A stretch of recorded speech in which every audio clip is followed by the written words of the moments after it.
this one is the best. Everything from the convenient bit storage to the perfectly tuned sound and feel of the ratchet. This video from LTT Tech, I watched about 2-3 months ago. And I've been in electronics, I've been in construction, I've been in commercial electronics for about 30 odd years. And simple things, screwdrivers, who would think they were complex? They aren't. But over the years, you get certain things in your, certain preferences, certain things that work for you. And this is where I looked at this and said, well, what would I like about this? How do I use a screwdriver? Where do I use it? What are the things I look for in a screwdriver? And this is where I watched piles of videos. I thought I knew a lot. I've watched a pile of videos and I've learned a lot. Still don't know everything by any stretch, but I've learned a lot. Okay. Let me just, first of all, I wish there was music in the background. I always have music in my shop or wherever I'm working. Make a suggestion, some Kenny Wayne Shepherd, good blues rock. Okay, anybody have any good suggestions for good blues rock? Please let me know, put it in the comments. I'd love to hear what you find is good blues rock. Kenny Wayne Shepherd is my recommendation for the day. Anyway, going back. So I'm looking at this video and I came to a whole bunch of conclusions. First of all, let me recommend some of the sites I watched. BZEUG introduced me to Vessel. Innovative design, innovative products. Lots of good things about them. They custom design for the situation or for the area they're targeting. Okay, lots of really neat products. Nothing but good things to say about Vessel Japan. Check them out. If you get a chance to look at their catalog, look at some of the sites, go to Amazon in Japan, have a look at their products. It's cool. Very cool. They have a very unique design ethos. Other honorable mentions that I have heard about, know very little about. Wera, Weha, PB Swiss, just to name a few. Of course, yeah, I'm sure there is lots of Snap-on. Snap-on builds really innovative products, expensive, but very quality, innovative products. Okay, onwards. So, Project Farm, right there. Check out the testing video. Kudos to him. He tests these things every which way, but what can you say? I love the way he tests the quality, the detail he goes into. My only quibble with him is these are screwdrivers. They get thrown and they have moving parts. You've got a sliding handle that pulls out, or a bit holder, and you've got a ratcheting mechanism. Any of the moving parts can get gummed up dirty, can cause you problems. So my only quibble is he should have thrown them in the dirt, poured some oil on them, poured some grease on them, get them dirty. How hard are they to clean? How well do they stand up in those situations? And this is where AVE, local British Columbia guy, he brings up some very good points. How slippery is the handle when it's all greasy and oily, right? How well do they stand up? Hollow ground flat blades, things like that. Okay, a couple really cool videos on different screwdrivers and what he looks at. He has a very interesting perspective because he looks at it from a practical standpoint, where is it used, and from a manufacturing perspective, what are they used for materials, how do they build these products, how likely is that to stand up. So thoroughly enjoy his opinion. Mills Construction, another fellow, practical standpoint. He uses them daily. He deals with them from a perspective of somebody that uses tools every day. So those are my mentions for people to check out as far as this idea. So as any engineer will tell you, this you design for how does the person use it and where is it used. Then you have materials to make the product, okay? Materials, use case, what do you want for features? These all drive the design of your given screwdriver. A ratcheting screwdriver has a very specific set of tools. It has to have certain features, okay? And by incorporating those features, you put limitations on the design. We'll get into that in a while, okay? It determines the thickness of the handle, for instance. By having that bit storage in the handle, you determine how thick and how big the handle is, okay? The shape of it to a certain degree, because you have to have a certain circumference. Ratcheting mechanism. This is a mechanism that has to be designed, and it adds complexity, or it adds design issues to the design of the screwdriver. In any given case, I've always found a dedicated screwdriver to be the best tool for the job. When you're dealing with commercial and consumer electronics, and when you're dealing with construction, you want bits. Bits just for the sheer variety of situations you're in. Construction, you want it because bits wear out. They have a lifetime, right? They only last so long, and construction wears out bits. So they have to have bits. Given the choice, I always prefer to use a dedicated screwdriver, like I said. But if I'm using bits, there are things that I look for in those bits. And I'll talk about that in a second. So, having said that, I'm going to say a couple things that I think are minor quibbly flaws. And I think the solutions are fairly straightforward. Okay?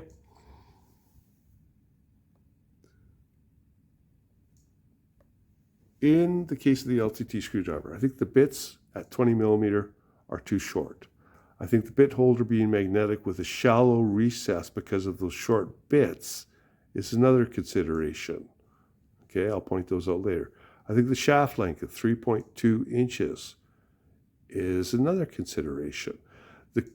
The combined length of the bits and the shaft, I think, are more the situation. Having the knurling top notch, but I think it's the combined length of the shaft and the bit that are the issue more so. Having texture on the handle. It's a smooth plastic handle. Great for oil, grease, and dirt, right? Easier to clean.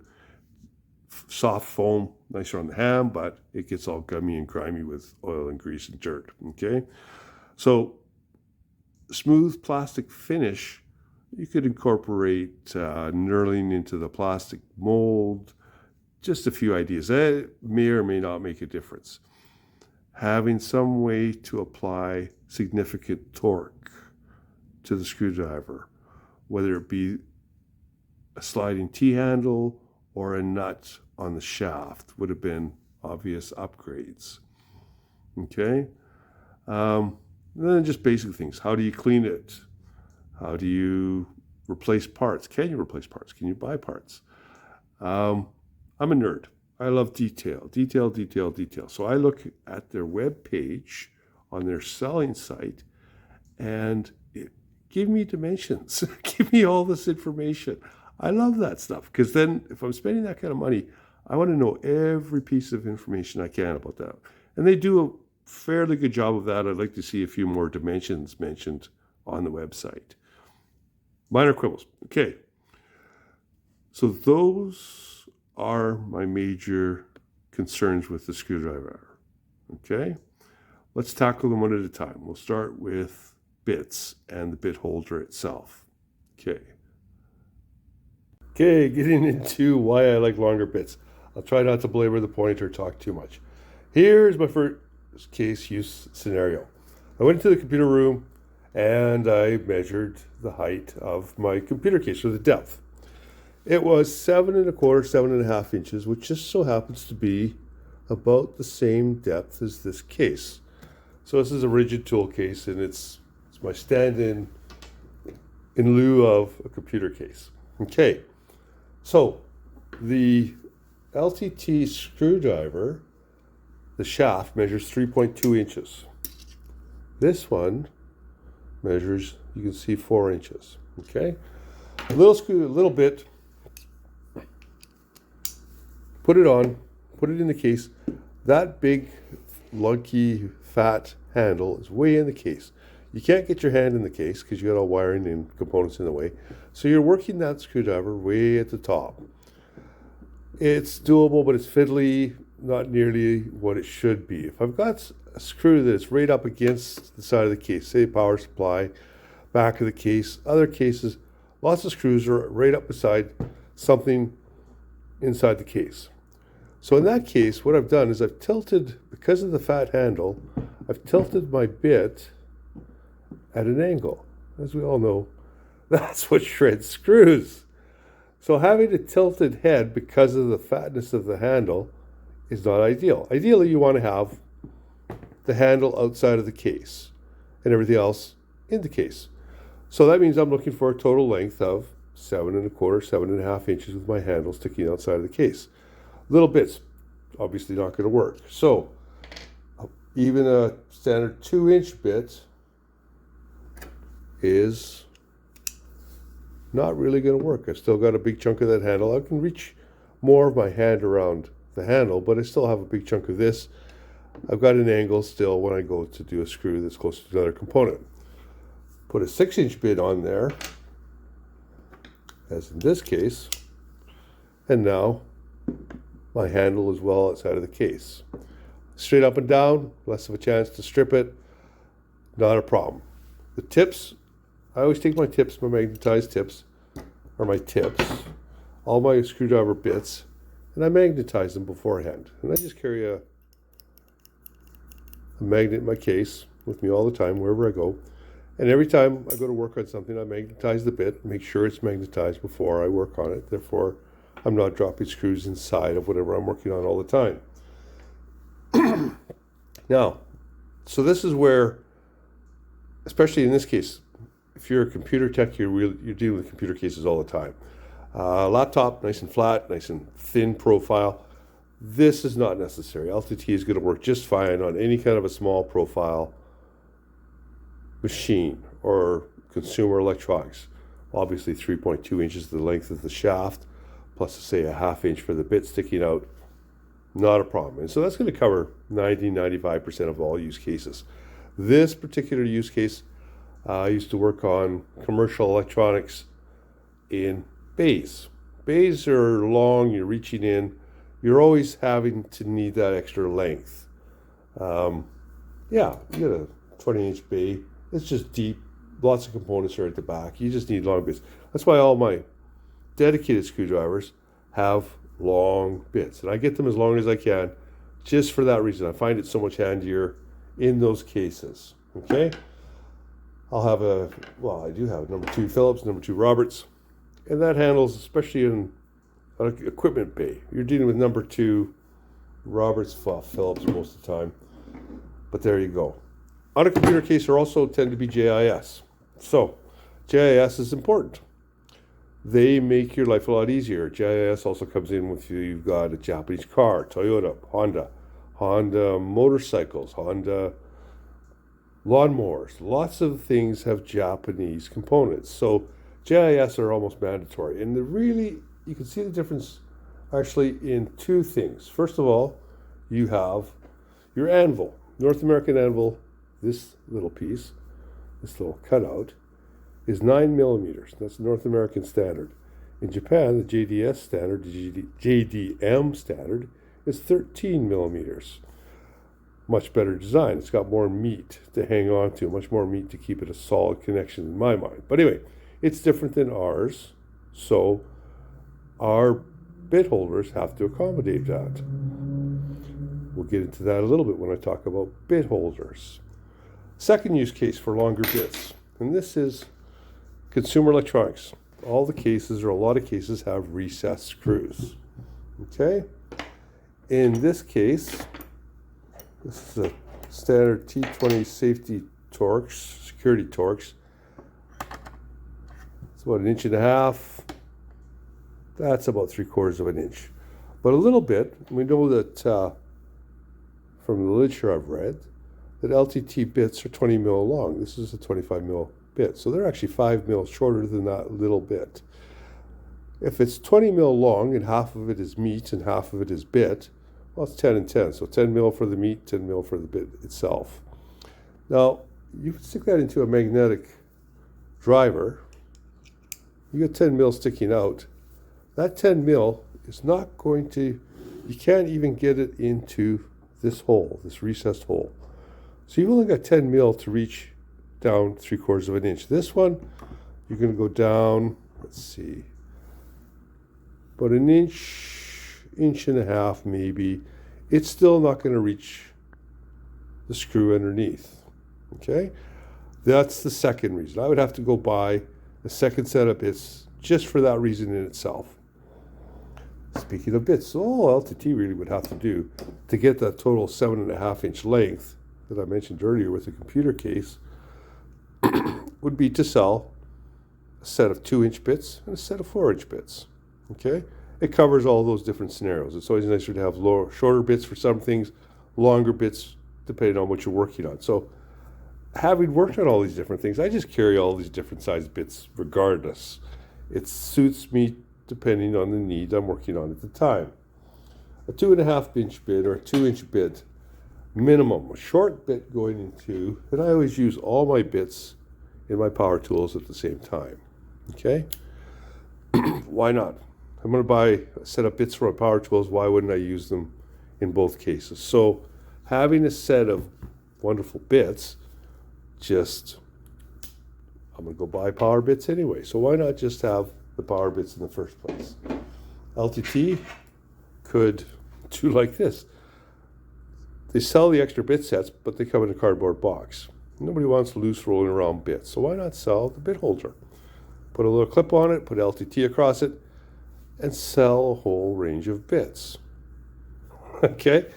Don't forget to include the JIS. You're not on your list. Flat blade. Okay. If you look at the Japanese, and this is where Vessel, even their little hobby bits, you see that flat blade, how nice and flat it is right up to the very tip? That is called hollow ground. And or turns out that gunsmith workers like hollow ground. Much sharper point, not hollow ground at all. Well, it just makes sense. All you have to do is look at the profile of a flathead screwdriver to realize that a hollow ground is going to be much more effective than any kind of a flat blade that comes to a point. Nice bits. I love the screwdriver. No way for torque and not hollow ground. So definitely not the best bit around. Vessel. Okay, so that solves the issue of bits and why I like longer bits. Now let's talk bit holders. Magnetic bit holders, standard consumer grade bit holders, the ones you buy for $10, especially magnetic. The magnet's way too weak. I'm always losing the screw. It just does not work worth a dang.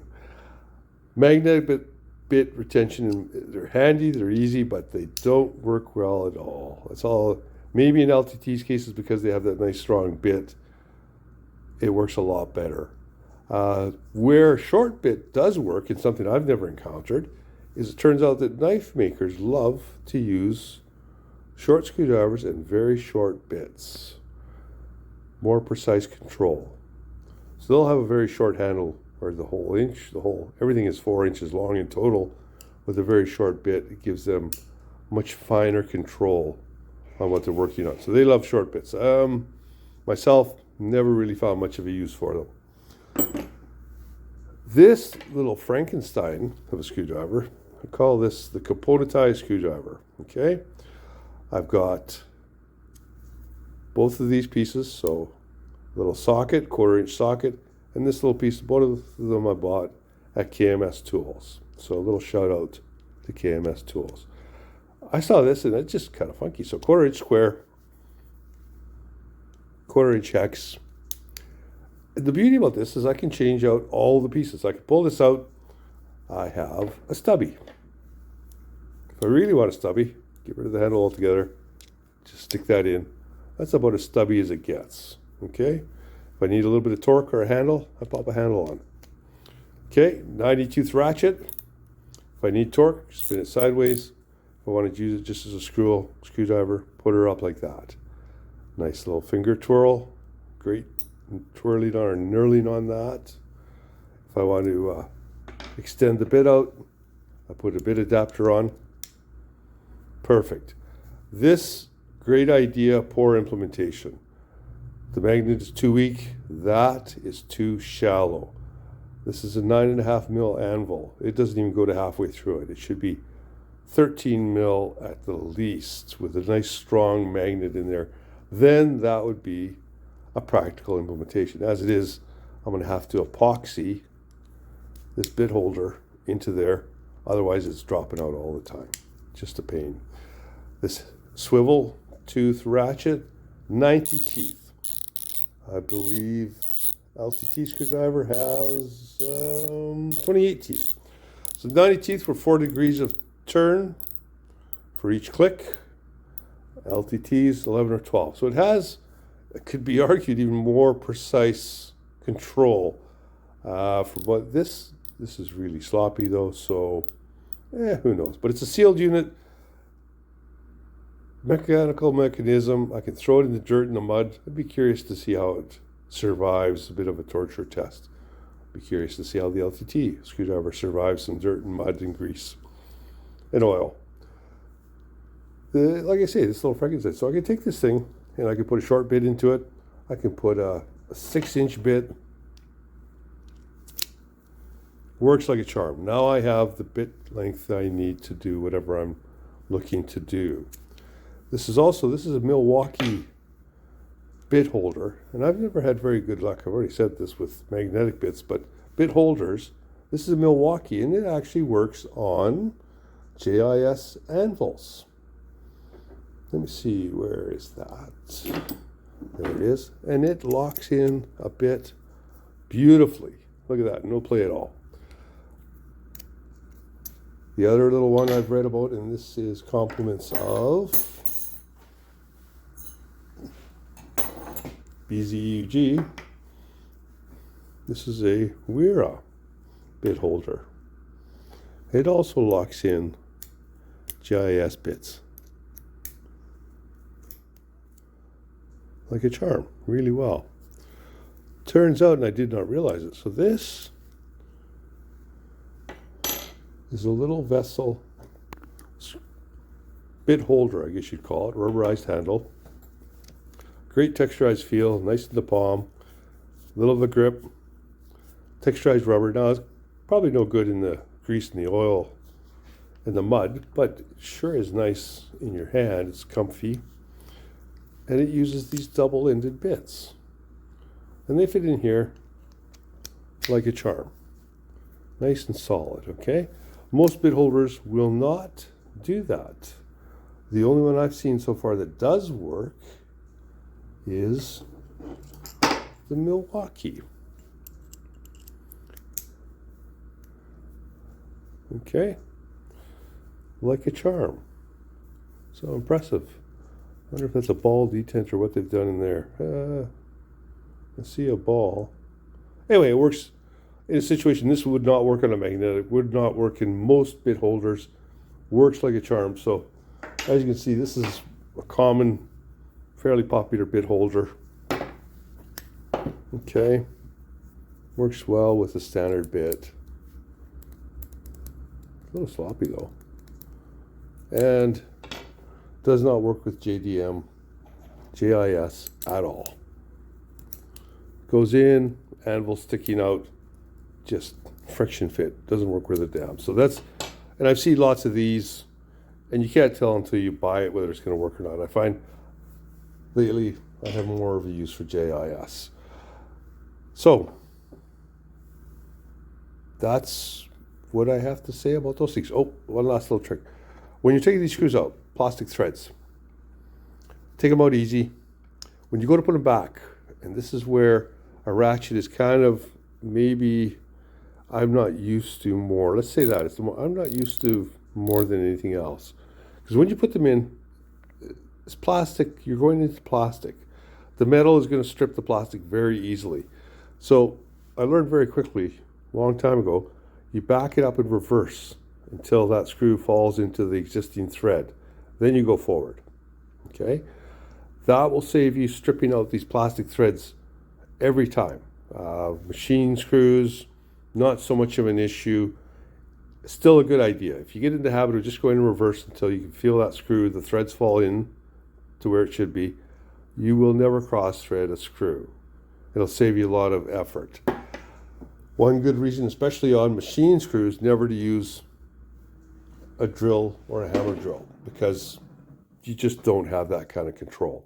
Start it by hand, drive it all the way in with a machine or screwdriver, whatever works for you, and then finish it off by hand so you don't over torque. We were putting in, one job I had over the years, we put lots of self-tapping machine screws. Same thing, you never, once it's been trapped once, you never start it with a screwdriver again. Start it by hand, punch it 98% of the way in with the cordless screwdriver, finish it off by hand. The heads were fairly weak, really easy to snap the heads, so just that level of control with your hand control is where it's at. Okay, what have I missed or forgotten? No, that's about it. So on to handles and some of the things I look for in handles. Thanks. Now, when I talk about handles, there's two main things I think about. And this maybe, of course, this could be different for everybody, but I think about comfort in my hand. What am I using it for? And what I'm using it for determines how I use it. Let me explain. Small precision electronics. This is my old favorite screwdriver. I'm always using my fingertips to turn the blade. I might have to grab it to start the screw and loosen it, but most of my work is being done with my fingertips. I place the handle in, I've got a swivel cap, I put it into my palm, and I twist. If I'm doing lots of screws, I'll actually use both fingers to twist. Okay, if you look, you actually watch people when they're working on electronics, they will do that. Anybody that's done it a lot, your fingertips, you could do that all day long. If you're using your wrist, it gets very tiring. And I'll show you that when working with wood and general carpentry and things like that, where you have to apply a lot of torque all the time, okay? If you're having to apply torque all the time, your wrist gets really tired. And this is maybe, so precision electronics, the smaller the handle or the better the grip, the easier it is to work with my fingers, the better, okay? I'm always looking for nice knurling, okay? Does it fit my hand? Is the length fit for that application? If it doesn't fit in my hand, how much does it stick out of my hand, right? The better the knurling, the more comfy it is, right?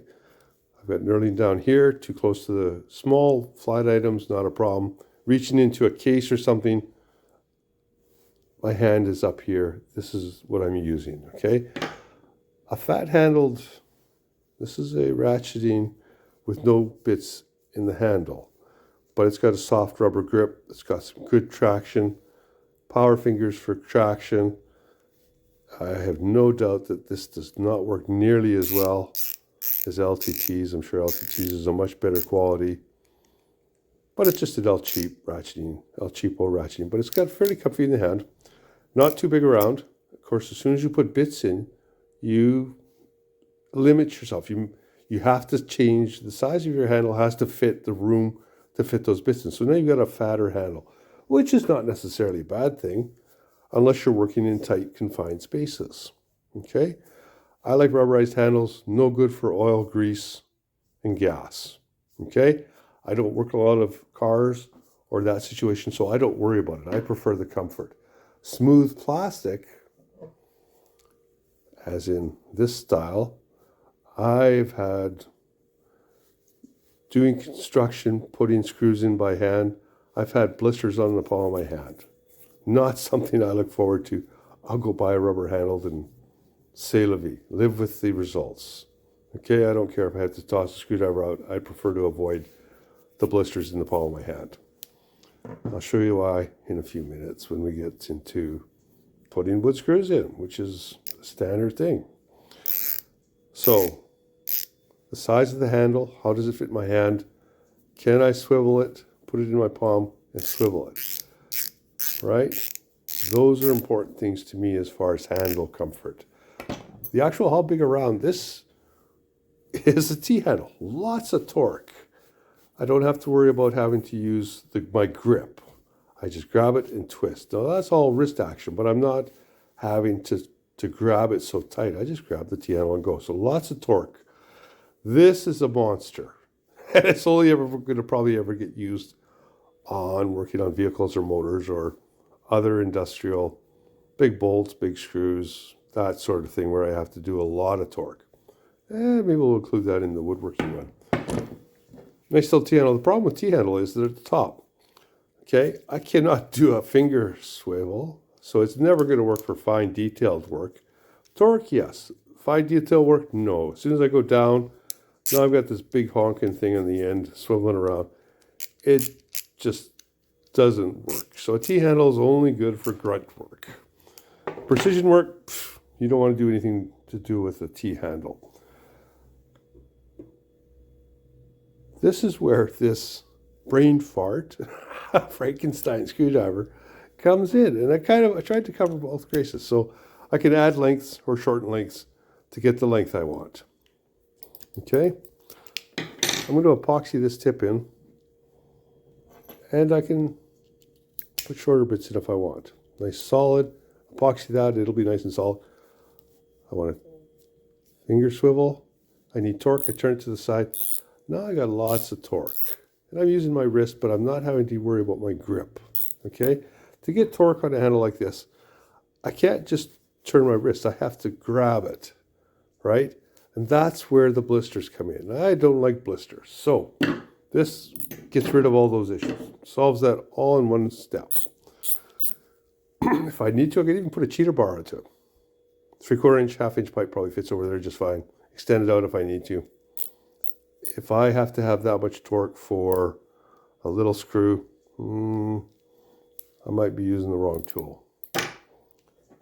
So, vessel, beautiful handle, fits in my palm. I can swivel it. If I had a rotating cap, it would be even better. Nice and comfy. That's actually designed for my fingers to swivel. It'd be nice if it had some knurling, but there you go. So, that's my thoughts on handles. This little guy, like I say, perfect for my handle, sits in my hand. They had a little bar across here, an inch on either side. I could reach down for torque. This was only really good for electronics. I would never use it to do heavy-duty power work with. So let's move on to example of having to have torque and the hard way to put a screw in. One last thing, finish up the previous section about screwdrivers in general, precision screwdrivers in particular. Like I say, my old favorite, nice long handle. Pretty sure the bit is 4 inches long. These are from Vessel, beautiful swivel cap. Probably not as quite a quality as I want. I drill out the top. That gives me, like I say, the option to put another screwdriver in for torque. Motors, anything moving parts inside of electronics, they will tend to put a Loctite on the screws so they don't vibrate off, right? Makes sense, moving parts. So, Loctite. If you ever have to, this guy gives you that snap to loosen it up. Cheap alternative to Loctite is your wife's favorite nail polish. Works fine for a Loctite situation. There you go, my thoughts on precision screwdrivers. So on to the grunt work. Putting screws and stuff into wood. Always nice to drill a tapping hole first. Given half a choice, always put a tapping hole in. Okay. This case, let's see. My T-handle is probably going to be the best. Easiest to work with, my monster T-handle. As you can see, nice big honker, weighs a ton. Other little trick, obvious once you know it. Take your bit, or actually have a separate bit set aside. Avoid Phillips like the plague, they're a pain. Get your screw started. If you can't drill it, start it with a bit. And T-handle makes life just a lot easier. Okay, so on to second example. Notice I'm just spinning. I'm using my wrist, but I'm still using my fingers for the most part. I'm turning my wrist very little. Turning your wrist hurts. If you have to actually physically turn your wrist all day long, it can get very sore. Not having to grip, just having where you can grab it and turn saves those blisters on your hand. Avoiding your wrist if at all possible. I tend to use this where I'll just start twizzling my fingers if it's easy enough to do. Not easy enough, then you're down, you're twisting your wrist. The way it is. 1 second. Second sample. Let's do a standard magnetic Brit handle, nice foam handle. So, I'm going to drill a starter hole this time. We're just going to tap that in. Well, I could tap it right in, I guess. Probably more civilized to use a bit, though.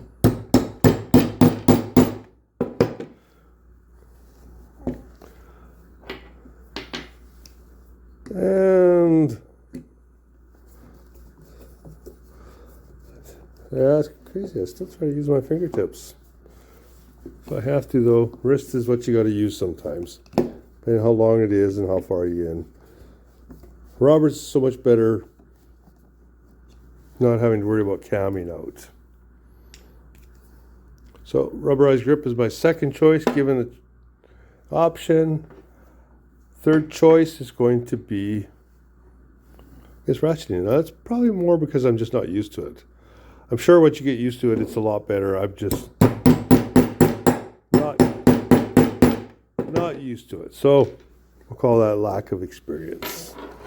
Never had one, never had a real use for one, so that's is what it is. I guess practice makes perfect. So on. I guess you're not twisting your wrist quite so much.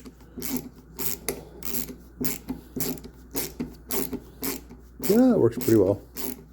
Maybe less wrist motion. I'm only doing short turn.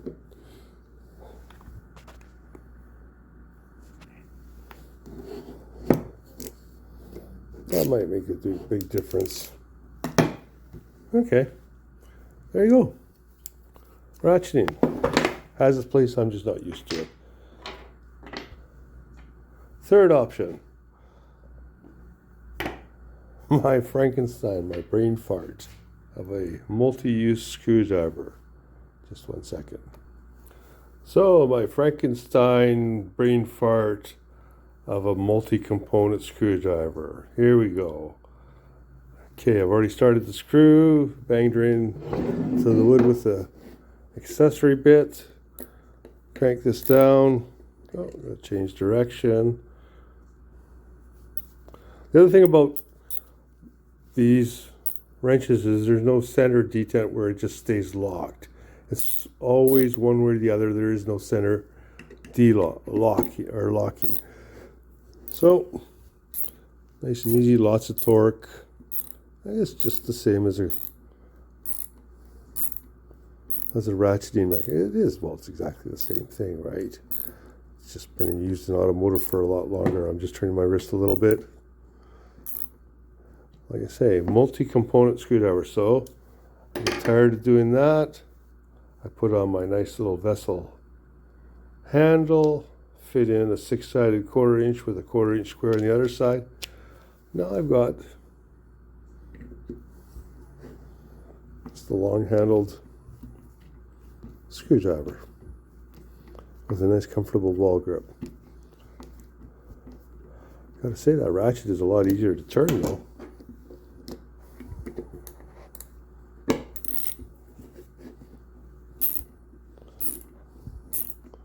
Yeah, like I say, improve some of the issues on this particular screwdriver. That could be a really handy little machine. So there you go. I could swap out ratchet for standard handle. Heck, you can even make custom design handles. I might have to play with that. Anyway, so there you go. There's most of my thoughts on screwdrivers. I'm sure I've missed a bunch. I'm sure I've glossed over a few. But this is why, in summary, LTT screwdriver, it has its uses, probably covers 90%, 95% of any use case that is going to use it. Measurements bear that out, the quality, workmanship, the rave reviews, and they're all well deserved. It's those edge cases, the cases where you need that extra length, or you need to worry about recessed screws, or you need to worry about possibly dropping in mud, grease, slime, guck, that sort of thing.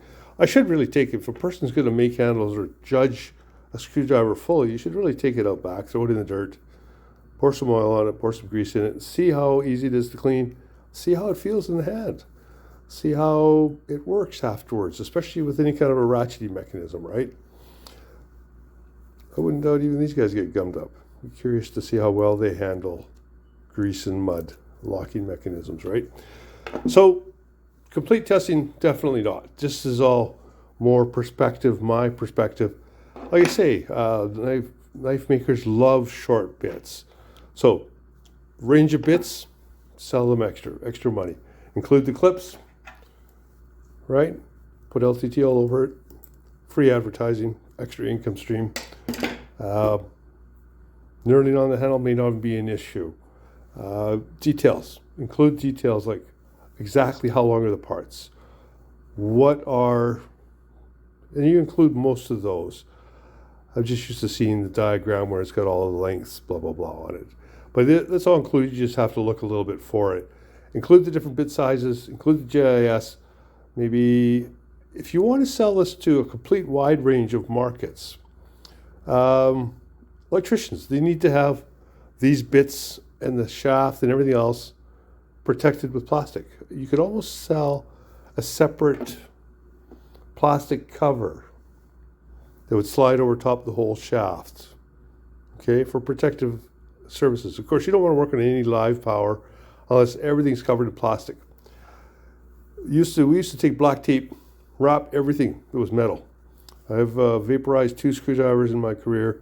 Not a fun thing. Safety glasses, plastic handles or gloves, or plastic latex gloves or gloves.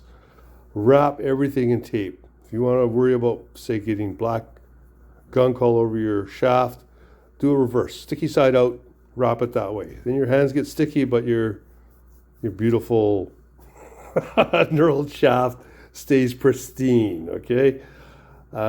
Heat shrink, plastic dip, whatever it takes to get anything that's metal covered up when you're working on live power. Ideally, you want to avoid live power whenever you can. So different situations are going to require different things. Mechanics have a whole different range. They're trying to take rusty old screws and loosen them up. Different thing. They need an impact hammer, impact wrench, impact sockets, those things, right? When I use, guess that may be another video for talking about the different trades and how they use screwdrivers, because they're all very specific and they look at different features and things that work for them. This is on the multi-purpose screwdriver, so to speak, okay? And some of my thoughts on that, and covered a bunch of different things. I'm sure I've missed a whole bunch, but we'll go with that. Thank you very much for watching. Hope you enjoyed. Bye for now.